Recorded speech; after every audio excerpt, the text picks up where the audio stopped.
You know that feeling when you're thinking about someone and out of nowhere they call or text? It feels like the universe is giving you a little sign that you're on the right path. That's exactly how my journey with my heels team has felt. From day one, my goal wasn't just to dance for fun. I had a vision, a massive heels team or army of 20 powerful women and sold out classes. Joining Unity Dance and Movement wasn't random, it was fate, a sign from the universe that I was exactly where I needed to be. In this episode, I'll share how every step from building my first team to launching the Stiletto Sirens Valentine's project has brought me closer to that dream. Now, with 7 incredible women already signed up for our next 4th of July project, it's clear that what once felt like small signs were really part of something much bigger. If you've ever believed the universe or God was sending you your signals to keep you going, this episode is for you. You are listening to Healing with Haley, episode 57, Manifesting Movement, the making of a Heels team. Welcome to Healing with Haley. I'm your coach, Haley Kirk. On this podcast, we dive into ways to heal, embrace, and truly love our lives. Here's my belief. So much of our suffering comes from what we believe. I'm here to help you understand your mind and question those thoughts to start your healing journey. Ready to get started? Let's go. Hello, podcasters and friends and family and loved ones. I am so loving my life right now. Can I be so presumptuous? I really love how just the dichotomy of January versus February. January was a very still, very let's heal month, and February is like boom, bada bing, bam, boom. I feel the inertia. It feels good.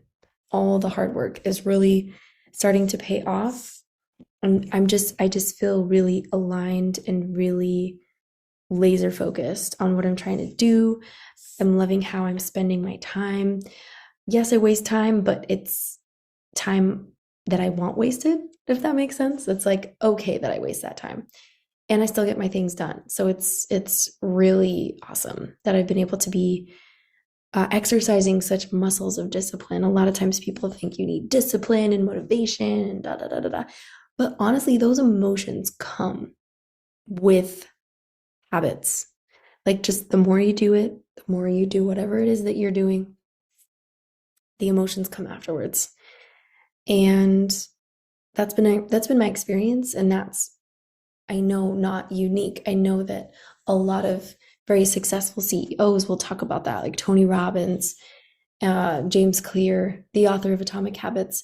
They always talk about how it's not emotion or motivation that drives you. It's your systems.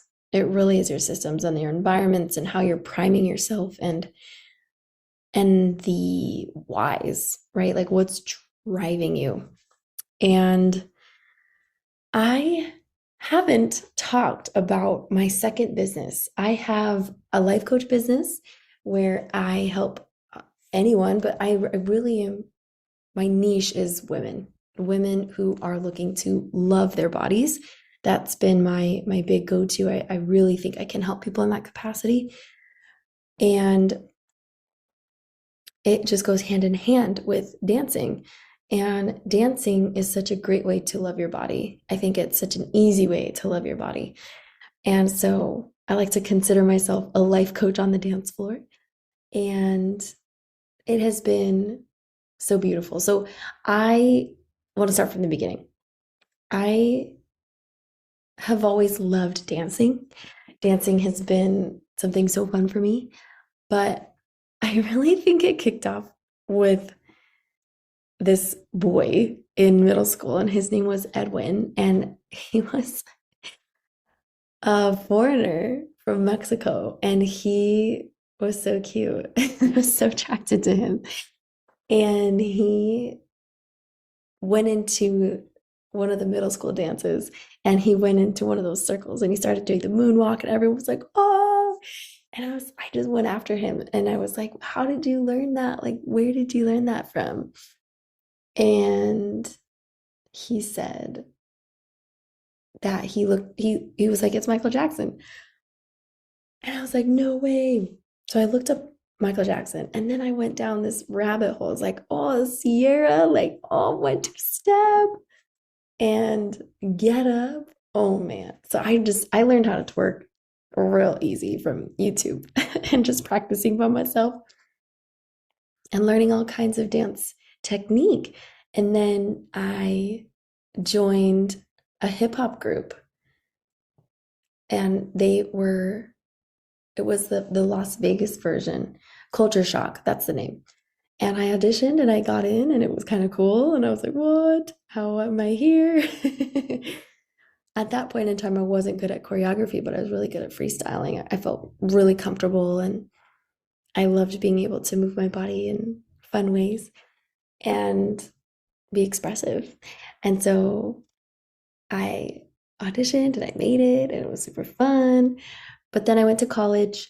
I got heavily into the salsa and bachata scenes because my mom had us signed up for some salsa lessons on Sundays. And it was so fun. It was such a vibe and it was a great way for us to connect as a family.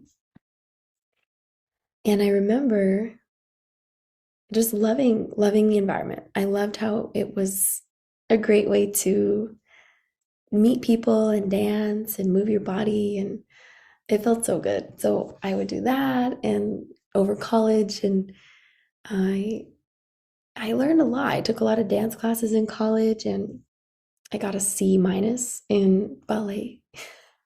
But it was only because of attendance. I had really poor attendance. I was like, yeah, I was just distracted and being a crazy college kid. But during COVID, I really got into heels and Jojo Gomez, and a lot of the choreographers were doing virtual classes. And I was like, this is my time. And so I just took all the classes. I took Jojo Gomez classes. I took Vanessa Secco classes for shuffling and Jojo's jazz funk. And I took some heels classes from some people online and I loved it. I loved it so much and I couldn't get enough. And I started just grabbing any YouTube video and then I would slow it down and learn it. And it was so fun. And then I created a team in Utah and it was my two girlfriends. And then my friend Taylor and we did a performance, just the two of us. It was so fun. Like I just love creating choreos. At that point in time, I hadn't created the original movements. I just grabbed the YouTube videos. It's a little bit of plagiarism, but I would grab the YouTube videos from these choreographers and then perform them. I loved that. That was so fun. And then I moved to Vegas and continued my dance journey, got involved in the Latin dance community and the shuffle community. I even joined a fire dance community. That was fun. And then and then I moved to Maryland and that was so fun. And I started doing the heels all over again.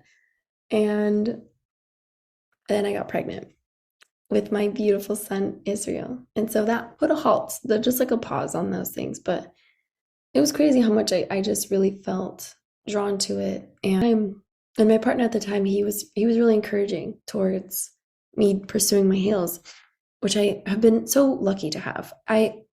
Number one, surround yourself with people that want to see you succeed, that actually genuinely are like, you have to do this. Like, I'll be upset at you if you don't. Like, it's that kind of pressure. Like, it's like, oh, okay, all right. Like, it's really intense. And they have this desire to just see you shine because they see your talent and your potential. Like, I think those kinds of people in your life are so necessary that like push you to that next level and really see you for who you are. I think that's that's such a value to have in your life. Do not let those people go.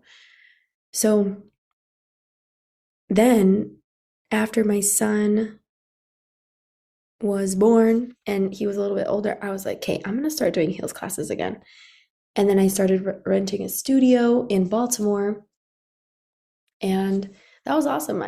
I was able to strike a deal with her where, she cut her prices in half because I would do multiple bookings, but it was starting to get really expensive and I wasn't not expensive, meaning I wasn't profiting. So I was like, man, I gotta figure something else out. So I had a lot of my dance friends that were like, if you come to DC, I'll come to your class. I come to DC. And I said, sure, okay. I'll look at some studios. They're really expensive down there, but see what's available. I reached out to like so many of the studios and I either didn't get answers back or they just weren't really willing to work with me.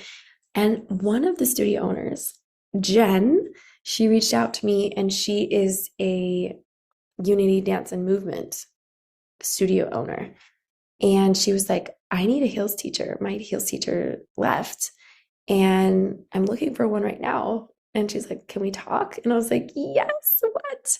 And so that moment for me was not a coincidence. It was one of those bookmarkers in, oh wow, this is kind of where I exploded, right? Or it was kind of like the catapult. It was the rocket launcher or the catalyst to my heels journey. And it's just kind of interesting. Like when you work at something for so long, it it can get really overwhelming and you're like, hey, like, is this gonna be successful or what? You're putting all this time, all this money, and you're just not seeing it grow the way you want or like how you envisioned it. Because I would do all the things, y'all. I would do all the things. I would do, I was just like faith over fear, and I would just commit and I would pay and I would um sacrifice and plan and market and all the things. And it just wasn't growing. It wasn't growing. And that was for almost a year. So I was like, man, I need to pivot. So that was awesome. And then with Jen, she taught me so many beautiful lessons. Like she gets coaching um by these studio owners and she's in all these she loves to read books and she and I have such equal belief systems on growth and personal health, personal development. And she's awesome. Like I really appreciate and love Jen. Um, she's a huge blessing in my life. And I can't believe we were able to work out a deal where we're like equal partners in the growth of this heals program that I'm building. And what's so cool is like we split what comes in and I don't pay studio costs. So it's so nice to not have that expenditure and to be like a joint partner and a joint owner in it. It's such a reward.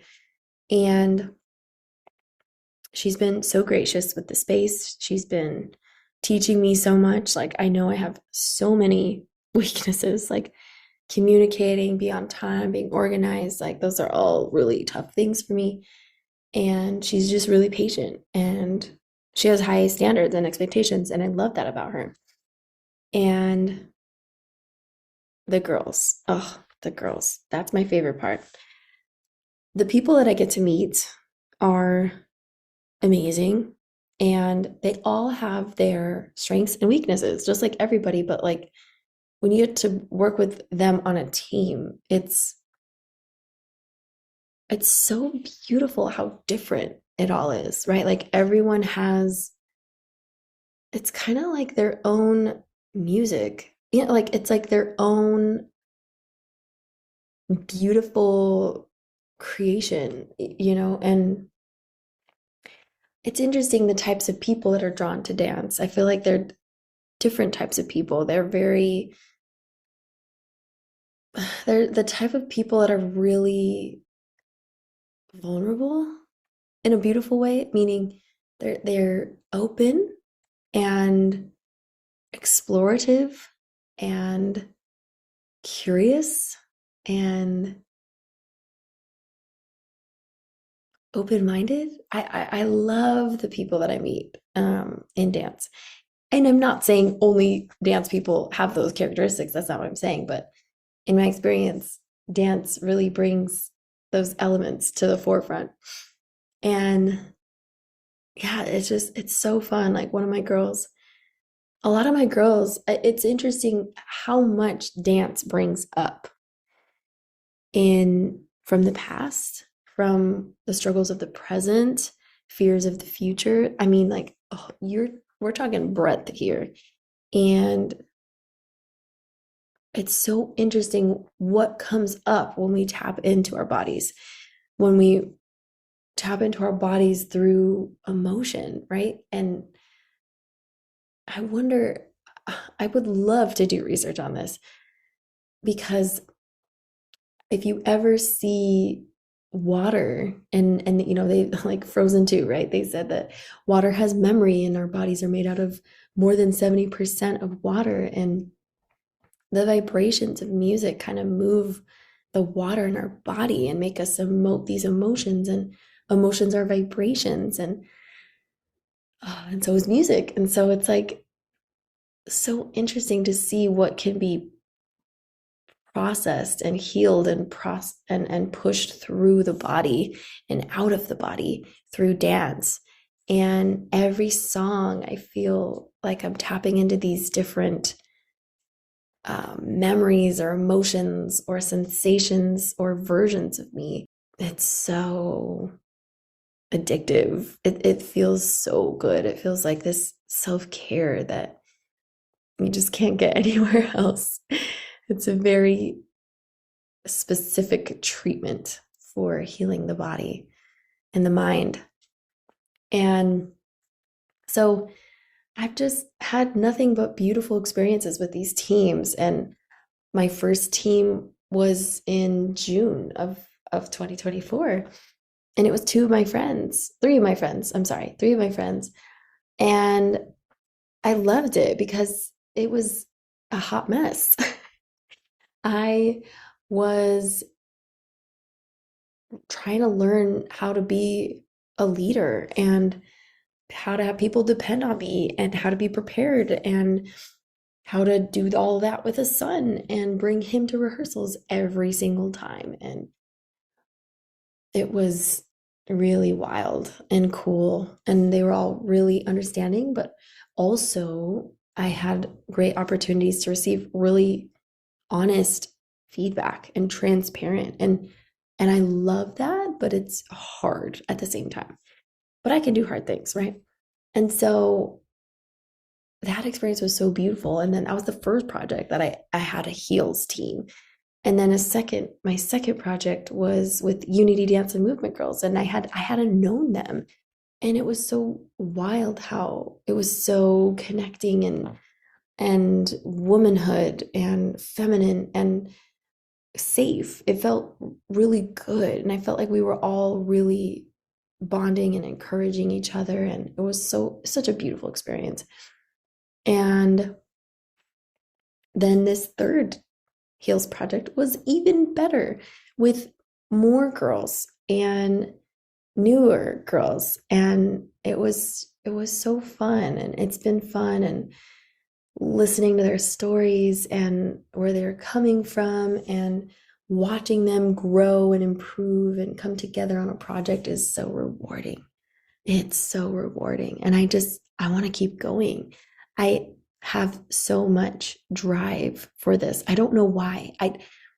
Here's what's wild to me is, I got on a phone call because there's another girl who wants to join as a teacher for heels. And I told her, I said, you know what? Like, I'm not competitive with other people.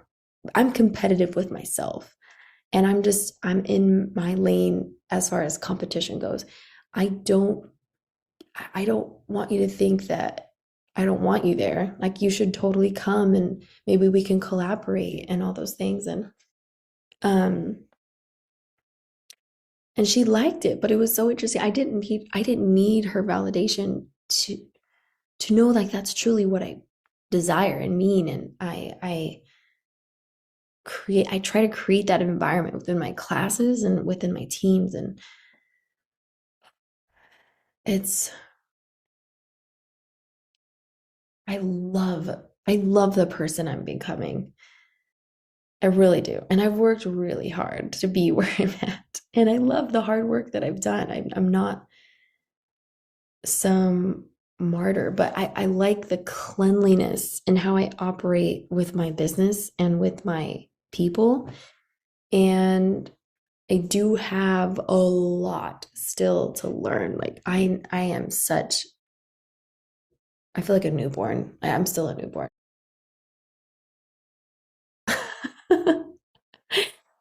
With all the learning of business. I mean, it's a lot and I love it. I really love it.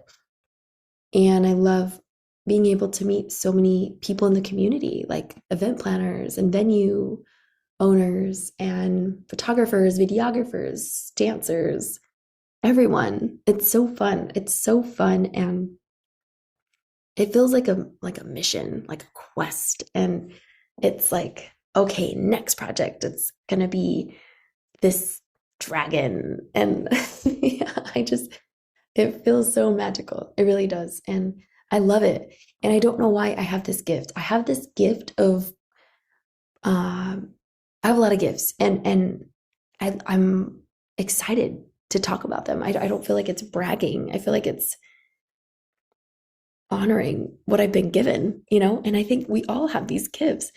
I heard someone say this one time, and, you know, whatever your belief system, if it's the universe or God, but God or the universe or the grand creator, whatever, put you on this earth and created you and gave you this suitcase. And some things were missing and some weren't, but you were given certain things in the suitcase.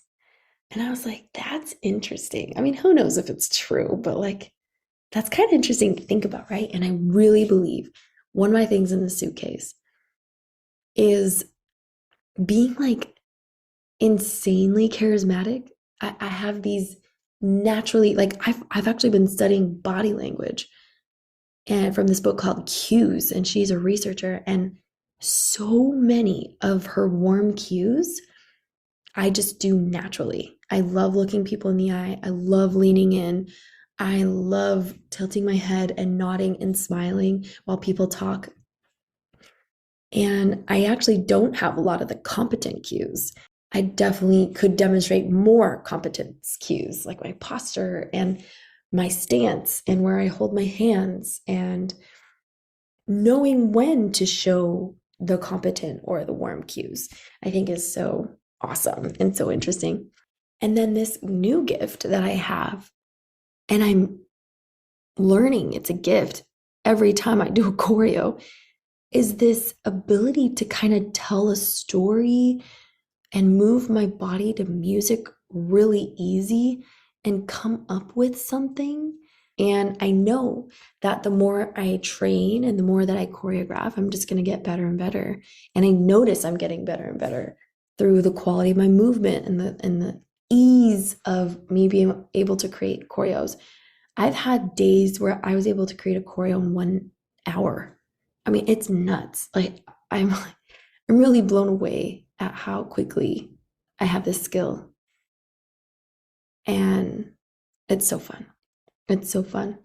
And I love where it's going. I mean, this project is the most girls I've had, 7 girls, not including me. So that's 8 people on a team. 7 girls on a dance team. It's wild. It's wild because I have been manifesting or priming, like Tony Robbins talks about this priming, and priming is you do 3 things you're grateful for, then you do 3 things you want to achieve. I always have looked at my heels business as like a full house. Like I want a full house of dancers. I think that would be so fun. And I want an army of the heels team.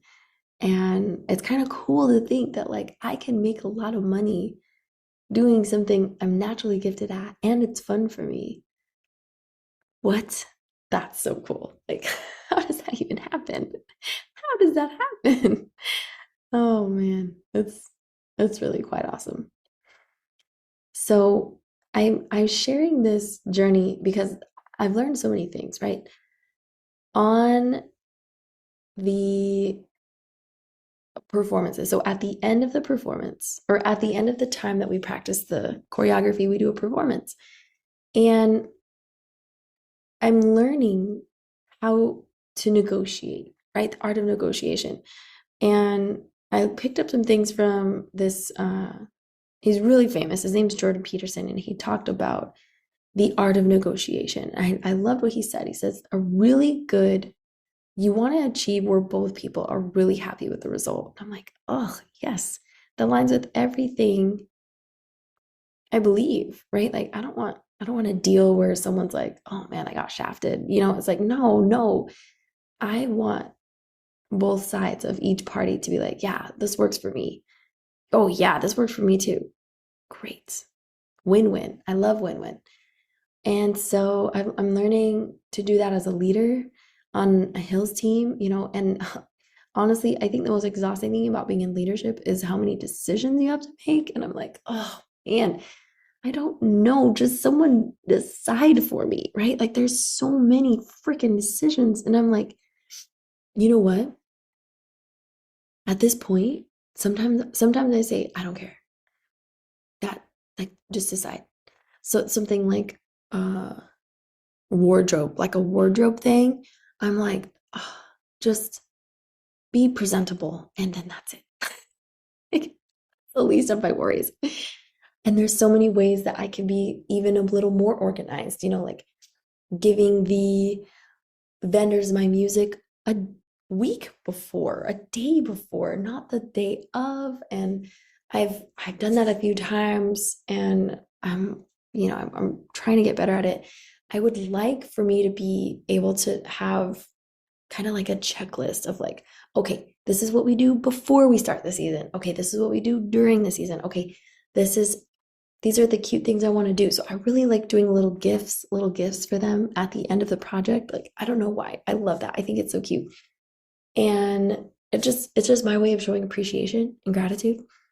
And I really want to start doing like this awards thing where I'm like, MVP of this project was this, most improved was this, Miss Congeniality was this, and just kind of these awards. And it's some people think that awards are like sissy and kind of this coddling thing. I don't. I think it's a great way to acknowledge people for what they did. And yeah, there's like these little things I want to do. So I want to make sure that I'm mindful of them and when to do them and when to plan. I think that's been a struggle of mine is knowing, okay, here's what I want to do. Here's what I need to think about. Here's maybe something you didn't think about. And that's where I think ChatGPT is going to be my buddy. Like, okay, this is my project. This is what I thought about. What are some possible downfalls or failures that I might not anticipate? So I can already tell. So I'm already planning an October project, and it's going to have all the supervillains: Harley Quinn, Poison Ivy, Catwoman, and a few other knockoff ones. I'm forgetting their names. Not knockoff, but like not famous, not as famous as Poison and Harley. Um, so yeah, having like two or three people learn each of the main ones just in case one of them gets sick or can't come or is experiencing an accident. I learned that with my very first project because I had an emergency with my son, and that was so scary. And I was like, y'all, I don't think I could come. Like, I don't think I could be there. So that's the other part too, is like being a leader when you're not there, it kind of falls to shit.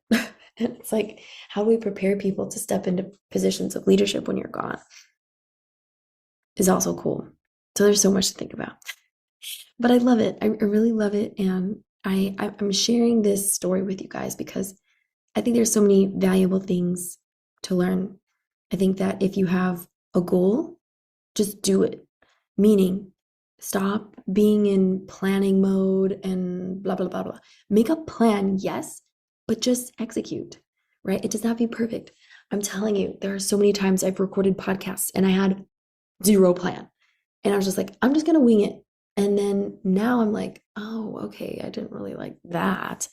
Or actually, that came out really good and it had really good performance.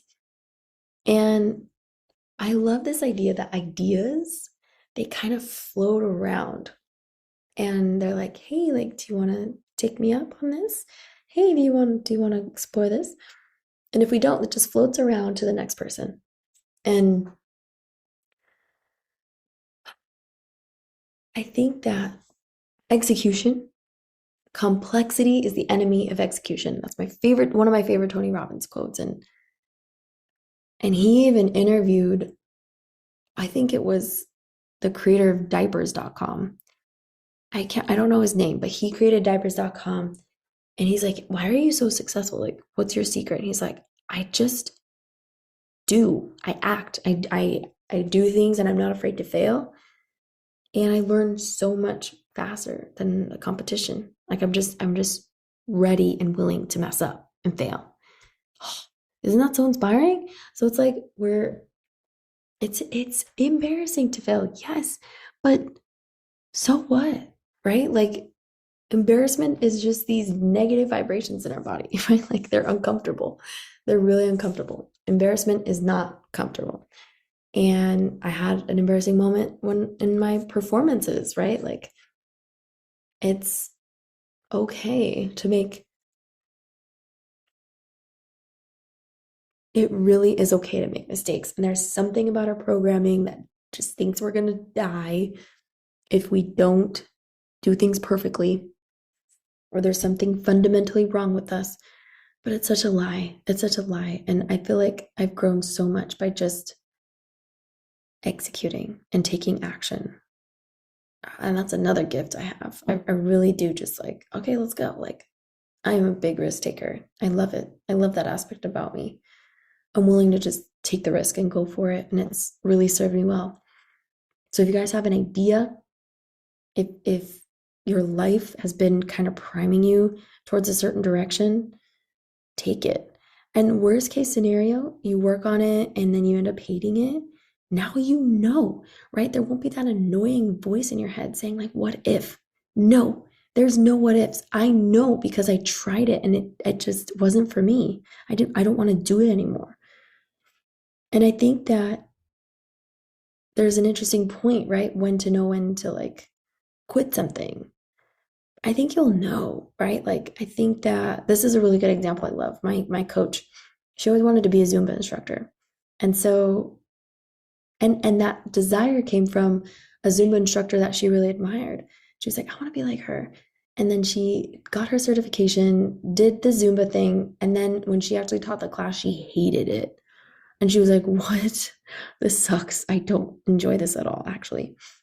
So that's what I mean. Like, I think that's a really great opportunity to like cut your not cut your losses, but just kind of like, yeah, like, all right, so it's not what I anticipated, but that's okay, right? I think that if you experience failures in the business, but it's something you really want to do, I don't think that's a reason to quit.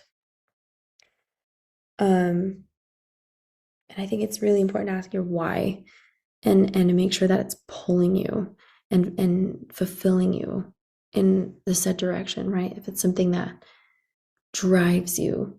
And Tony Robbins always talks about this like push pull.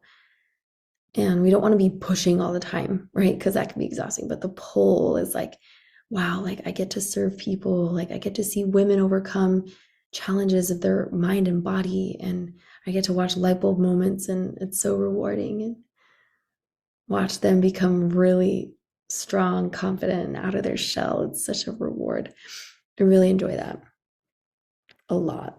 I really enjoy that. And how it's okay to be sexy and sensual and feminine. And I love those aspects of dance. I think it's weird that it's It's like a taboo to talk about it. It's like, what? This is weird. Like, this is life. Like, sex is life.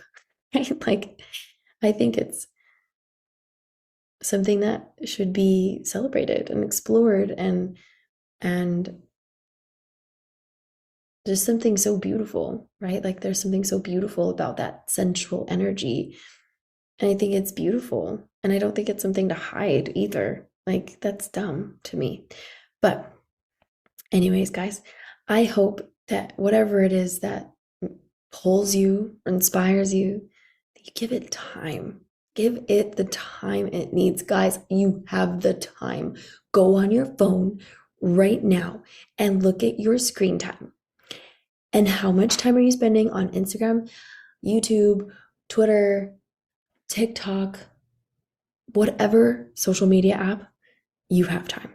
If you have time to be on those apps, you have time to spend time on your passions, desires, dreams, ambitions, interests, any and all of the above. Have an amazing night, and I will see you later.